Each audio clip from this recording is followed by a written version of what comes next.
Hello, welcome to day 4. I'm Tammy, aromatherapist and alchemist, and I bring you 30 days of essential oils. I'm really excited to be doing this. I had fun doing it the last time. I'm getting back into the swing of things here. Yes, if you've been watching, yes, I'm still recording on the same day.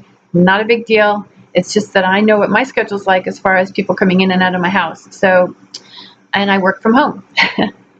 If you're new to my channel, I'm so glad that you're here. Please consider signing up for my newsletter, whether you're new or not. If you haven't already, you can go to synergessence.com and look at the top of the page, and you can click up there to sign up, or you can click the link in the box below and sign up directly.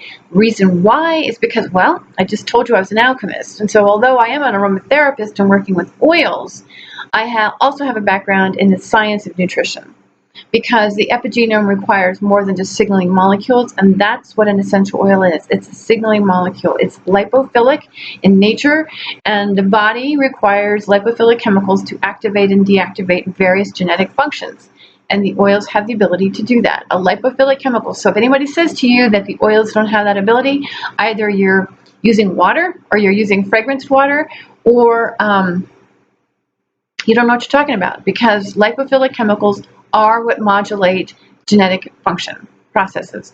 Doesn't necessarily mean it's good, because we have 45 million of them, most of them lipophilic chemicals. So yeah, keep in mind, the body recognizes natural chemicals before it'll take on a synthetic chemical. So we have an advantage there with the oils. And as I mentioned, they work even more powerfully when they are paired with, when you take in nutrient-rich foods and adaptogens. And so that pairing is what I'm beginning to do in my monthly newsletters. So you only get it once a month, and it's just a little bit of information talking about how to pair oils and foods. Because why? Optimal wellness is our right. It's just that I wanted to keep things exclusive, and I like to write, and so I'm doing it over there, so check it out. In the meantime, today I'm talking about black spruce here.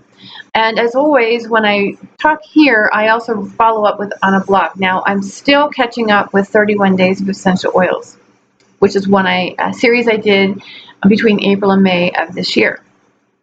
You may be wondering why I'm still writing on those days. I'm halfway through. It's because I took a break. I thought I needed something in my life, and I followed that for a little bit, and while it provided a stepping stone, I'm back. I had a lot of requests to come back, and including my own heart wanting to do this. So here we are. Now, black spruce, as I mentioned when I was talking about patchouli, and by the way, if you haven't seen the one on patchouli, or if you already have, I just really, really want to emphasize patchouli in skincare. You know, I did talk about the antimicrobial, but I just want to underscore skincare. It's great for dry skin, skin infections, and so forth. So skincare, patchouli, boom, you got it. I just wanted to recap that. But black spruce. First of all, I totally dig the smell of black spruce. I just love the idea of feeling like I'm walking through a forest. Just really love it. At the same time, black spruce has a predominant impact on the hormonal system, as it actually helps. Well, let me put it this way. It actually acts like cortisone in the body, in the sense that, like a corticosteroid. So if you actually have pain and inflammation, where it would warrant a cortisone type of medication, you can use black spruce in it. Especially if you're going to pair it with something like ginger root and possibly red chili.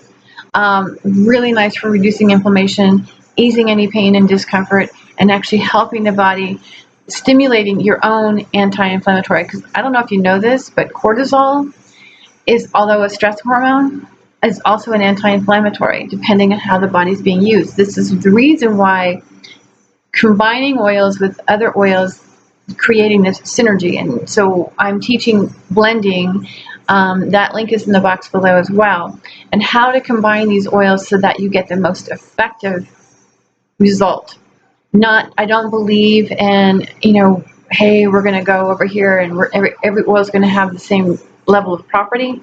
That's not what it is.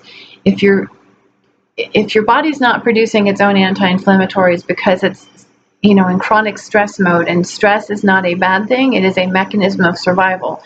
But a lot of us are caught in this cycle because of, well, yes, mind, thoughts, and emotions, but then there's the environment.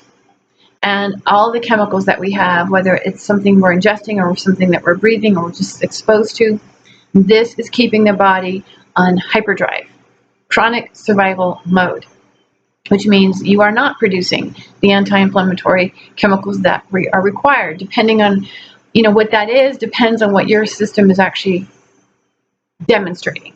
Glutathione is another really good example of an anti-inflammatory antioxidant. Yet, in the case of pain, whether it be like with arthritis or other pain conditions, glutathione is required for that. Cortisone is required, or a cortisone type or a cortisol type chemical, where cortisol has been used to actually produce the anti-inflammatory, because it does cause inflammation, but it has the ability to produce the anti-inflammatory. The same thing can be said for every chemical in the body. Where it produces oxidative stress, it also produces the antioxidants. So this is significant, and the oils, while they can serve as an anti-inflammatory, can also stimulate the production of anti-inflammatories, and that's where the blending comes in. Like I said, so that link is in the box below, and black spruce is one of those ones that will actually stimulate the production of anti-inflammatories. And it does that because it directly influences the adrenals as well as the thyroid. As I said, it has a significant impact on the hormonal system, because guess what else it does? It also serves the pituitary gland. And I have been using this a lot with carpal tunnel syndrome, a lot, because of its influence on the pituitary gland. Because regardless of the structural concerns that come up around carpal tunnel, it is still related to stress and inflammation. And the same thing goes for the elbow. I forget the name of the one on the elbow. Carpal tunnel, and then there's one that's very, very similar. There's another tunnel in here that can lead to some of the same symptoms. So you can use it for that as well. But beyond that, black spruce is it just smells freaking good. It just really, really smells good. I love black spruce, and I will write more about that in the blog.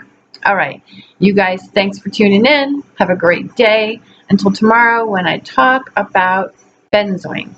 See ya.